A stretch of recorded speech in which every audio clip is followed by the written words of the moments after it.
Hello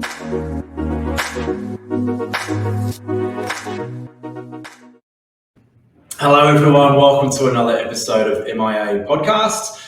Today we have a fantastic guest, which I'll introduce in a second, but the whole point of the MIA Podcast is to answer this question: will Australian manufacturing ever return to the glory days of the 60s? And to help us answer that question is Adrian from Business Growth Finance. So welcome, Adrian. Thanks, John. Thanks, guys. Just big hello to everyone out there and everyone that's in manufacturing.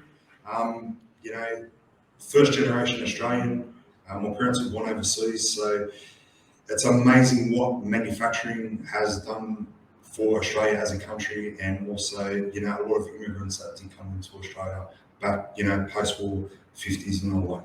Yeah, absolutely. And huge shout out. I think I was looking at some graphs yesterday, just looking, back in the 60s, and 70s, it was a nice big chunk of GDP. Yep. It's obviously dropped off a steady decline, but in the last couple of years, we have definitely seen a resurgence. And I think what we're excited to look at is your business obviously aids with growth, but that whole looking at the curve starting to jump up a little bit now.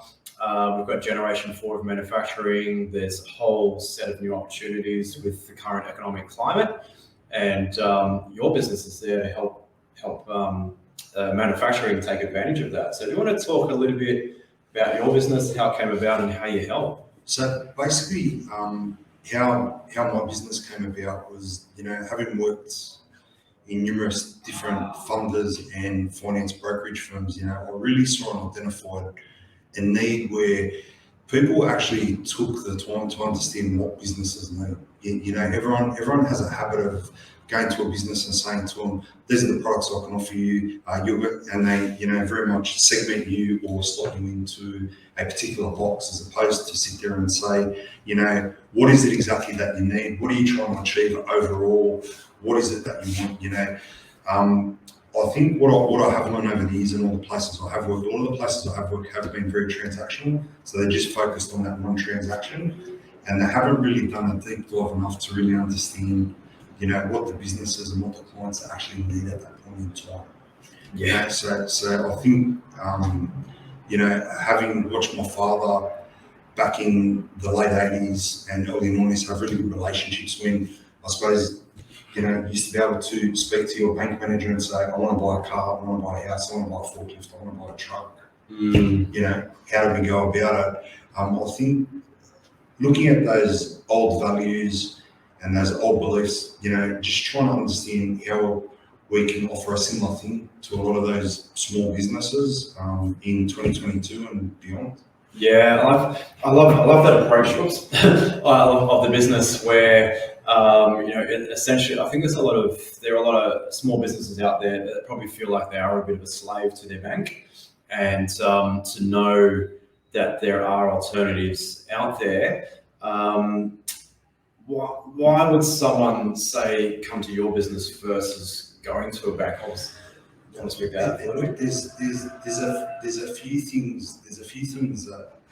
A few reasons why. So probably one of the main reasons that someone would come to someone like myself is when you're constantly working with the one bank, they have a habit of cross-collateralizing. So basically what cross-collateralization means is if you own a house, they'll put your house as security for a business loan or for an equipment loan or something like that. So what that basically means is if in the event of a default or something happens in the business, you basically lose a roof over your head. A prime example is many years ago, working with a client based in the Riverina, an orange farmer, multiple different businesses. They banked with a major Australian bank, which I won't really go into. For whatever reason, called up, they wanted to get a payout on one of their tractors. As soon as they called up for the payout on that tractor, for whatever reason, someone in the bank's gone for everything. They basically turned around and said, "You've got 3 months to pay all your loans out, lump it all over."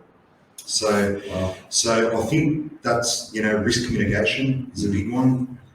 Spreading your risk is another one. Look, in the late 80s, and it's something that, that had a massive impact on me when I was 9 years old, 10 years old.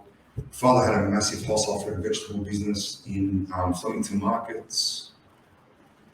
We almost lost everything, including the roof over our head, as a kid. So from that side, I think the way I tend to look at my team and my business overall, we look at clients, it's about getting the best outcome that doesn't put the roof over your head in any danger. So Yeah. I love that. And you mentioned a little bit earlier when we were having a chat, it's all about looking at those out of the box solutions rather than just going down that cookie cutter approach. And I think where a lot of the other brokers and a lot of the other banks and a lot of the other finance providers totally get it wrong is they think that every business is the same.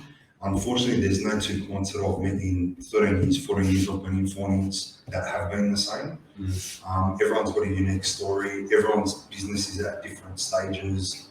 You know, there's startups, there's businesses that are matured, there's businesses that are multi-generational that are looking at doing, you know, a transfer of ownership. Like there's just so many different dynamics that come into play when you are working with small businesses and businesses in general. Yeah. Now, given that Australia is in, I would say, a bit of a unique position as a result of COVID, that's probably the Kickstarter. Where do you see manufacturing heading in the next few years? What are some areas that you see growing fairly rapidly, and some that maybe holding back a little bit that could grow a bit further? Look, I think in Australia, you know, Australia is something that as a country, you know, and I've been lucky, I've travelled to 38 different countries around the world. We definitely live in the best country in the world. And, you know, I'm lucky that my grandparents and my parents chose to migrate here as opposed to anywhere else. Australia overall, if we look at it logically and use logic behind our thinking, we pretty much invented the internet. For a lot of people that don't know that, the South Side invented the internet. We've been technology front runners for probably the last, I'd say, 70, 80 years. We pull all our own minerals out of the ground. We grow all our own food. We've got our own water. We're one of the few countries that if every other country was to be wiped off the face of the earth except for Australia, theoretically, we have the capacity to be 100% self-sufficient, which, you know, to me is a massive tick in regards to, and sorry for being long-winded, but it's just, you know, again, something that kind of upsets me in a way when you look at us as a country compared to everywhere else. We are probably the only country in the world that can be 100% self-sufficient. We're manufacturers, where I say manufacturing gang, and I'll do I'm in a lot of verticals and a lot of segments is probably food would be one of our number one. Yeah. Manufacturing and production, looking at things and I can't really go into specifics because I've signed NDAs and things, but when it comes to dealing with waste and waste management and waste strategies and recycling, I'd say would be in the top 5 countries in the world. We're definitely in the top 10 countries in the world when it comes to automation. So I think when it comes to technology and the like, food production, recycling and the like, we're probably, I'd say one of the world leaders in those segments. Yeah, like what you said earlier, like we absolutely have the capability. Yeah, we do. And I've some people I've been speaking to have said we are starting to process our own minerals back in Australia again, which is great because I know people have been saying for God knows how many years why we send it overseas and then ship it back as processed materials. Yeah. So that's fantastic to see that starting to take off. And yeah, we've got I think that whole next generation of manufacturing as well, where we are getting smarter with how we manufacture. There's less reliance on labour, so costs. We don't have to factor the cost of labour so much. And we've always had this nous where I think because we are this island, essentially in the middle of the ocean, we've had to think for ourselves, and we've had to pull our own socks up and find a way. And I think we can absolutely take advantage of that. Look, there's so many things that we do really, really well. Basically, like prime example is the Hill Source clothing. Yep. Go wherever you want to go around the world. It's the Hill Source. Somewhere in some shape or form, and it's such a basic thing. Yeah. You know, like going back to what you said, it's a shame that the government and both sides of politics don't protect us the way, say, example, America's protected or certain countries in Europe are protected. Like our farmers, and there's something that's very close to me is the farmers. As I said, growing up, you know, with my father being in the wholesale fruit and veg, I was lucky enough that I've been able to travel around a lot of Australia and see how those guys operate. And we don't, like, you know, you go to Coles or Woolies and you've got Chinese garlic or Mexican garlic or Argentina. Why don't we have Australian garlic? Like, was Australian garlic, for example, you know, $6 a kilo or $8 a kilo compared to $2 a kilo? Like, why aren't our farmers protected? Why is the government not doing what they need to do to protect our produce and our farmers? Yeah, it's such an interesting question because even if you look at like transport costs and that, you know, it should be way cheaper to grow it locally. You know, we've got such a diverse climate across the country. We should be able to grow pretty much what we want anywhere. We want to do it. Look, if you look at stuff like mangoes typically start in October in Australia, and then so they start in Northern Territory, and then they'll go through down to Queensland, Northern New South Wales. They'll probably start February, March. Yeah. So there's not a lot of other places in the world that have the climate that we have and have the capacity to do what we do. Yeah, 100%. So look, obviously we've got, without going into commercial in confidence, what's some examples of manufacturing businesses you've worked with where you have helped them through that growth phase? And I guess because the reason I ask these sort of questions is obviously we've got listeners who are maybe feeling like they're stuck or maybe wanting to get into manufacturing and just want to get their head around how do we finance it. There's been a lot of people that, you know, example, people have started off with me doing candles and then using automation, using processing, using machinery, using things like that. We've been able to look at, you know, how we can make them competitive. You know, these, you know, and I'll use candles as an example. This particular company has gone from selling at the markets of the weekend to selling them, you know, to the likes of Coles and Woolworths, you know, and other specialised stores. Like, and that's probably been an 8-year journey, 9-year journey that we've been on together. Yeah, right. You know, so somewhere else, you know, another segment that we're pretty strong in as well is like allied health and healthcare. You know, like we've got so many machines and machinery in that space where we're at the forefront and leading edge. You know, like stuff like fat loss, stuff like cryogenics, you know, all that type of stuff. Mm-hmm. Yeah.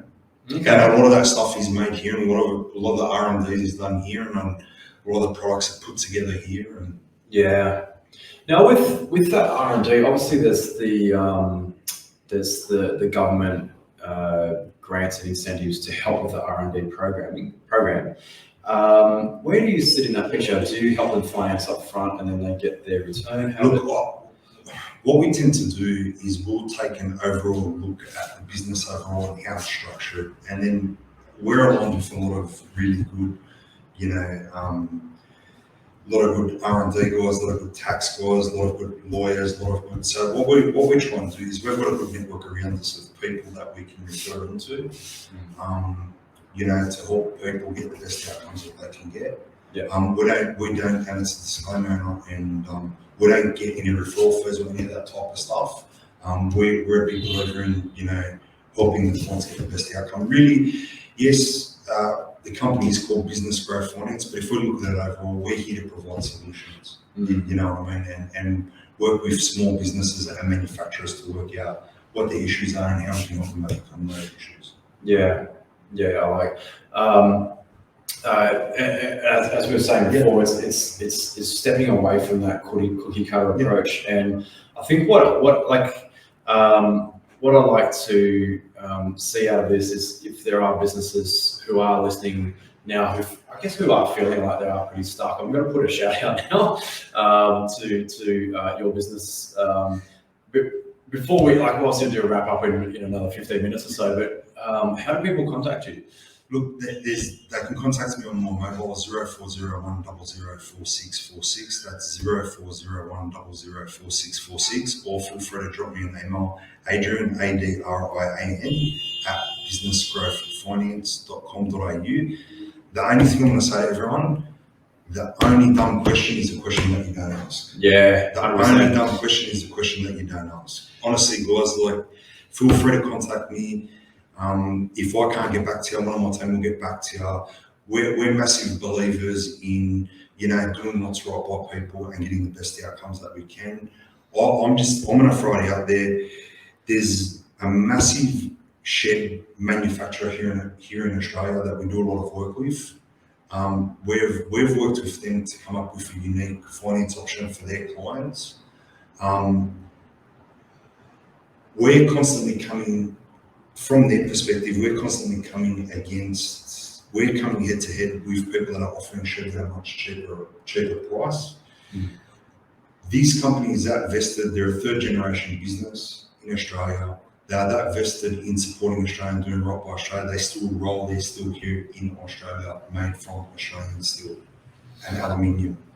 Nice. Now, in the scheme of it, we need to ask ourselves, saving $2,000, $3,000, $4,000, $5,000 on $100,000 shed, or giving it to someone locally that's employing local people and supporting Australia. What's the cost? Really the benefit of it. What's the cost? What's the saving? Yeah. Yeah, exactly. I was looking at one of the graphs the other day that was manufacturing as a percentage of terms of trade. Yeah. And looking over the years, we still import a stupendous amount of products. I was having a chat to my dad recently when I had him on the MIA podcast, and it used to be if you went to the shops, you'd buy an Australian-made TV.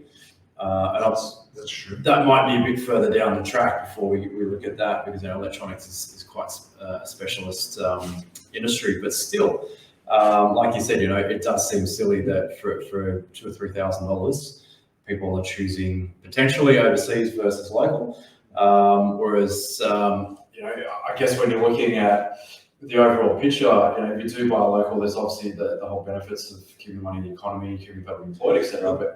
But even something as simple as, if something goes wrong with the shed, you've got a local guy you can call and come out and have a look. Exactly. And look, what I've found happen over the years is, people will go and buy that machine, example, from China, or buy that shed or import to save money. And then what happens is they'll have it for 6-12 months, and then they'll realise it's falling apart, it's rusting. We're going to have to rip it down and buy the Aussie one anyway.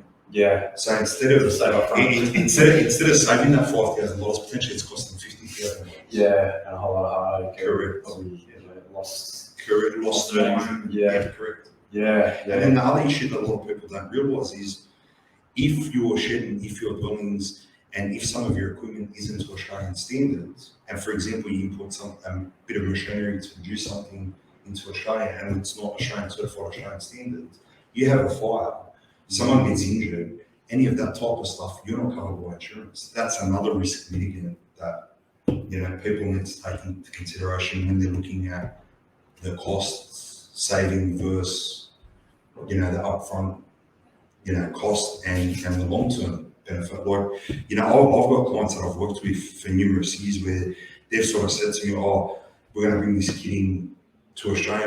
And, I've basically said to them, well, is it Australian compliant?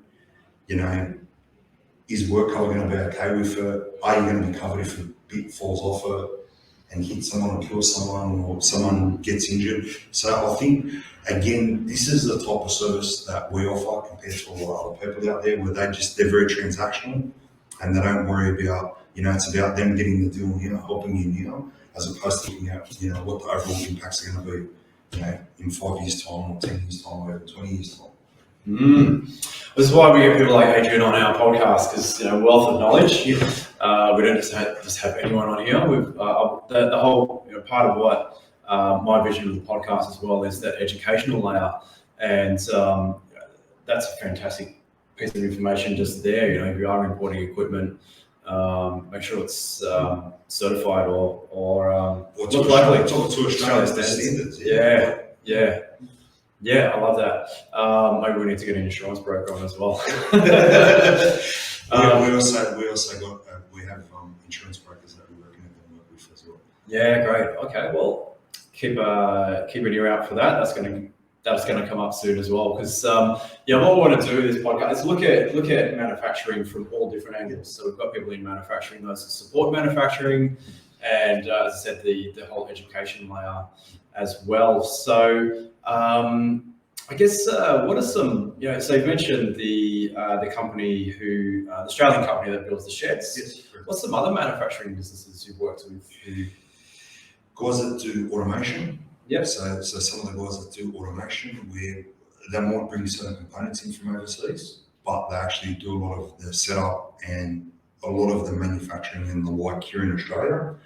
So automation, food manufacturing, food processing, some agri-businesses we work with as well. Me personally, I do a lot of work, obviously through my background and my connections. In building and construction, also in wholesale fruit and vegetables as well. So there's a wide range of manufacturing, and a lot of people don't realise that. Example, there's one or two people that actually manufacture LED lights here in Australia. Yeah. So a company based in Adelaide and a company based in Sydney, believe it or not. That's all right. Yeah. Because my dad used to work for a company briefly that made electric lights. I think they made them up in Newcastle back in the day. And for those who don't know, his company was Crompton Lighting, and basically all the lights came out of the same factory. And they do a run of Philips, they do a run of and they were all exactly the same. It's a pretty different stamp on it. So that's once again that whole thing. You can buy Australian made. And getting in the scheme of it, when you look at it overall, if you've got the right approach and if you're looking at it the right way and you do your numbers the right way, the buying Australian and supporting local in the scheme of it, for a couple of bucks a week, we're crazy things. Yeah, 100%. We're genuinely crazy too. Because what everyone forgets is buying overseas and saving, that's less tax dollars that's going back into the economy. 100%. Yeah. Which means less hospitals, less aged care, less healthcare, less services. Yeah. Yeah, even like we were chatting with a client a couple of days ago. We're working with an organisation that we're building them. They're an NFP, building them a new website. It's essentially a 40+ K website. Everyone's going, wow, that's a lot of money. What's happened as a result of that? The grant has gone to the company. The money's now going to our company. Yep. We're now employing our team to build that website and all the other services that go with it. And we've got this roll-on effect, and exactly the same with what you're saying. The financing, the buying local, everything keeps it within the economy, and in a model, it's that multiplication effect. So then they go out and they'll spend, etc. So with that whole agri side, have you seen? Obviously, we had the labour shortages over the last couple of years with COVID. Have you seen any changes with that recently? Is it starting to lift up a bit? Where do you see that sitting? Look, I think come this summer, hopefully common sense will prevail, and we're gonna, hopefully we're gonna have good weather this summer, and then hopefully we're gonna see the backpackers increase, which is only gonna be, a positive outcome, for our fruit and vegetable producers, because a lot of people don't realise, a lot of the labour that they use, whether it be example, guys like Barbera Farms for tomatoes, they rely heavily on those backpackers flying into Queensland and spending 3-4 months in Bundaberg, picking those tomatoes. They're one of the largest tomato producers in the Southern Hemisphere, tomato capsicum and zucchini growers, and they've also got massive nurseries as well. Yeah. unfortunately for them to get local labour, it's extremely hard at the moment. And again, even in hospitality, you know, pretty much the two biggest things that I see and the two biggest things that I'm hearing at the moment, and you deal with small businesses as well and guys in manufacturing, two biggest things that I'm hearing is cash flow and staff. Cash flow and staff. It's a common theme. You know, if we break it down over and over again, look, cash flow I can definitely assist with. Staff, you know, Yeah. I think we're all struggling. Yeah, it's a tough one. You know, like we're struggling to find staff. I'm sure you So we are as well. Yeah, everyone we speak to. So you've got an answer for that. We'd love you to have you on the podcast. But you know, there's a lot of papers I've read that said it's probably going to be up to about 5 years before we can fully recover from this labour shortage of, like you said, you know, imports of backpackers, work remain, talent from overseas. The government's obviously got incentives for skilled labour, but yeah, you're right, just that general labour. I mean, I've done the whole fruit picking thing down south, down at Shepparton and that, and you know, it's just a week before there's hordes of backpackers, and that's what they do. They have their 1 year working visa. You do 6 months of work, you go do your fruit picking, you can then extend your visa another year or so. And so I remember going to the Riverina a lot as a kid, and visiting family and family friends and the like, right? So I'm 42 now, so this would have been 1988, 89. You know, we had Latona Cannery, which was in Leighton, so that looked after. Then you had SPC, which was Shepparton County. Then you had Armadale, which is another riverina. Now I think I'm not even sure if any of them are still in operation other than SPC. Yeah, I think SPC is definitely the dominant one around that area. Yeah. So again, looking in the Riverina area, you know, a positive thing is we've got companies like Ferrero Rocher, manufacturers in the Italian delicious, as you can tell, I've eaten a lot of that in my lifetime, and Ferrero Rocher chocolates. You know, they've actually planted 700,000 hazelnut trees in Narendra to shore up their supply of hazelnut so they can manufacture and produce here in Australia. Is that right? Yeah. That's good to know. Yeah. That's interesting. I mean, I was down at Roogala ago, and you know, going through Bega and whatnot. That, you know, that best oysters. Yes, exactly. Very, very incredibly fertile as well. Obviously, we've come off the back of a bit of rain as well, but it's, you know, incredibly fertile countries. So, you know, I know they're struggling with labour as well, but you know, hopefully they can turn that side around. Something else I think kind of upsets me in a way. In Australia, a lot of people don't realise, again, we import fruit and veg. Now, our A-grade fruit, veg, meat is getting shipped offshore. Yes. A lot of our A-grade stuff. So what we're seeing at the moment, and I don't know if a lot of people have noticed that are listening, is when you go to Coles and Woolies, the stuff that we're getting is genuinely, you know, Coles, Woolies, your Harris Farms, your Drakes, all that, Euromayos, IGAs. Because China stopped taking a lot of our A-grade product for whatever reason, whether it's seafood, lobster, for example, lobster is probably the cheapest we're going to see in our lifetime. for eastern lobster and WA rock lobster. Yeah. But even the fruit and veg, like the quality of the stuff that we're getting at the moment is we're getting all the A-grade stuff because the demand that's not going out the doors because what it used to. Yeah, it's a good point.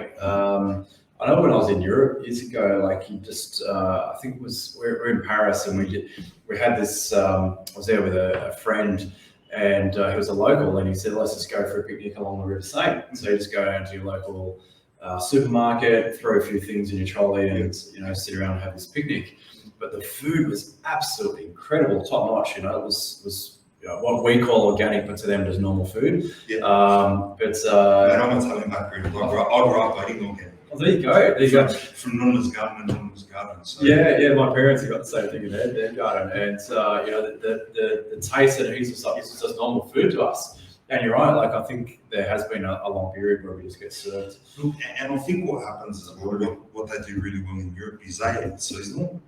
In Australia, Yeah. we tend to, like example, navel oranges. Many years ago, we had a navel orange season. That was it. Yep. Now you go to the supermarket, you can get navel oranges from California. Why do we need to bring in navel oranges from California? Let's eat what's in season. It's true, and your body actually works better if you have diversity in your fruit and veg anyway, which is we're meant to be seasonal. Correct.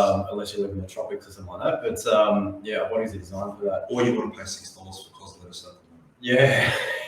Yes. Yeah. So it's very fascinating. So look, jumping back to the question, the part of the point of the podcast is to look at this question of will Australian manufacturing ever return to the glory days of the 60s? What would you say to that question? I think when you go to places like South Australia, which I've been lucky because I work for a number of people that are South Australian based that are in manufacturing. I genuinely believe we're never going to be 100% to where we were back in the 60s. Yeah. If the government, and you'd like to think that being a Labor government, federally in power at the moment, they'll have the vision, at least for the next 4 years, to support manufacturing. But I believe if the government really gets behind, then a lot of the industry bodies that are out there that are good in the manufacturing space can help lobby the government. I genuinely believe that there's nothing stopping us from being at that 60 or 70%. Compared to probably at the 20 or 30% that we're at the moment. Yeah, no. But then again, it's going to take people to see the value in what we do here in Australia and the government to protect our industries. Like even example, I could get why we had luxury car tax when we manufacture cars here in Australia. Yep. But why do we have luxury car tax when there's no more industry to support? Yeah, that's a really good point. I just.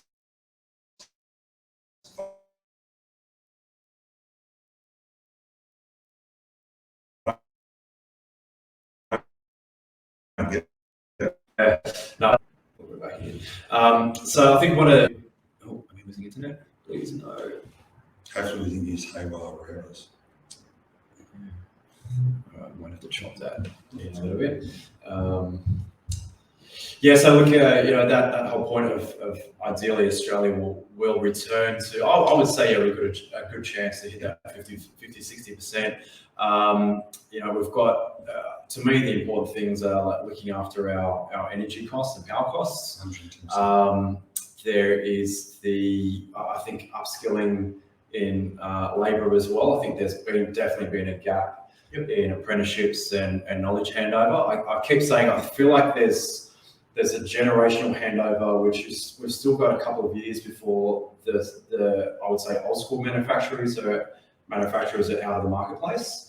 But definitely there's you look at Boilermakers and it's hard to find Boilermakers these days. Some of those skills.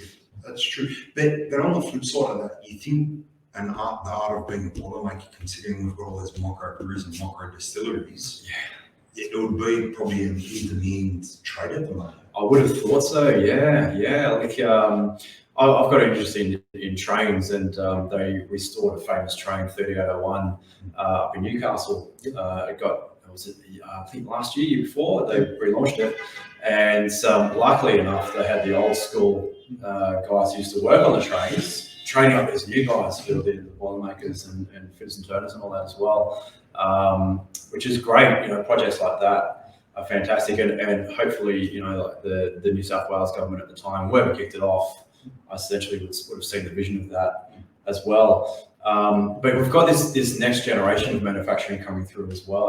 We've got aeronautics, we're jumping into space manufacturing, and there's all these cool industries kicking off, which are great.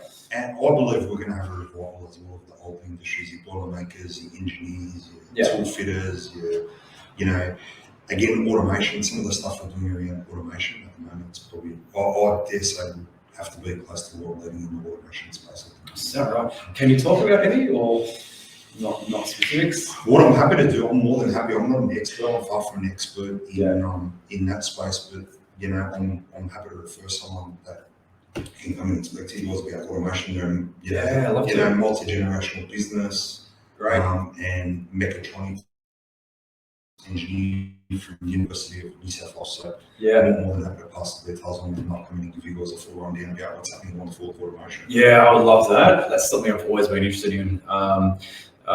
Way back in the day, I think when I was in high school back in the late 80s, I was at my dad's factory and they had a couple of robots there. And to me, that was the beginning. It was just all it did was pick up and put stuff on a production line. But that was my first introduction to robotics and automation, and it's fascinating. Oh, mate, short circuit, Johnny 5 is alive.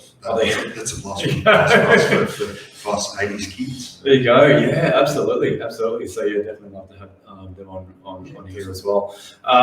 So look, I think we're close to a wrap up. Any final words for people watching?